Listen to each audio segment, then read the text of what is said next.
Hello everyone, welcome back to my channel. আজকের ভিডিওতে আমি যে রেসিপিটা তোমাদের সাথে শেয়ার করছি সেটা হচ্ছে কড়াইয়ের মধ্যে ইলিশ ভাপা। আর এই রেসিপিটা তৈরি করা কিন্তু খুবই সহজ। তো সবার প্রথমে দেখো, আমি কড়াইয়ের মধ্যে কাঁচা সর্ষের তেল নিয়ে নিয়েছি। এবারে তেলটা গরম হয়ে আসলে তার মধ্যে দিয়ে দেবো বেশ কিছুটা পরিমাণে হলুদটা দেওয়ার পরে অন্যদিকে একটা মশলার পেস্ট রেডি করে নিতে হবে। নিয়ে নিয়েছি বেশ কিছুটা পরিমাণে সর্ষে, কাঁচা লঙ্কা আর সামান্য পরিমাণে লবণ। এবার এই সমস্ত উপকরণটা একটা ফাইন পেস্ট রেডি করে নিতে হবে।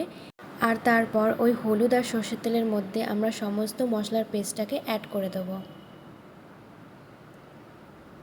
এবারে সমস্ত উপকরণগুলো দেওয়া হয়ে গেছে। এবার সামান্য একটু নাড়াচাড়া করে নিচ্ছি।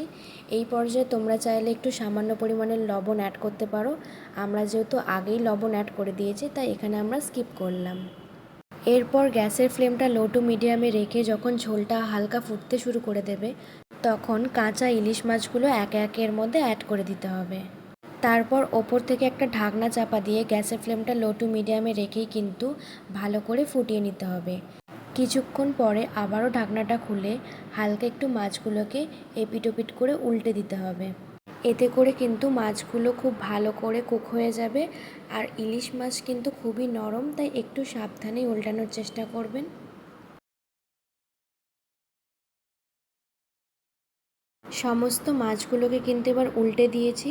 এবারে সামান্য কিছুক্ষণ ফুটিয়ে নেওয়ার পরে আমরা 2 থেকে 3টে কাঁচা লঙ্কা আর বেশ কিছুটা পরিমাণে কাঁচা সর্ষের তেল অ্যাড করে দিচ্ছি।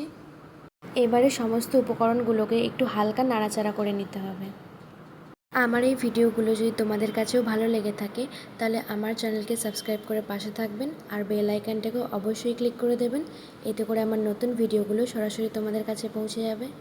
এরপর সমস্ত উপকরণগুলো হালকা নাড়াচাড়া করে নেওয়ার পরে গ্যাসের ফ্লেমটা লো টু মিডিয়ামে রেখে ওপর থেকে একটা ঢাকনা চাপা দিয়ে দেবো।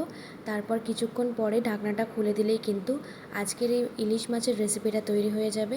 আজকের এই কড়াই ইলিশ ভাপা তোমাদের কাছে কেমন লেগেছে আমাকে কিন্তু কমেন্ট করে অবশ্যই জানাবেন। আজকের জন্য এটুকুই, দেখা হচ্ছে নেক্সট ভিডিওতে।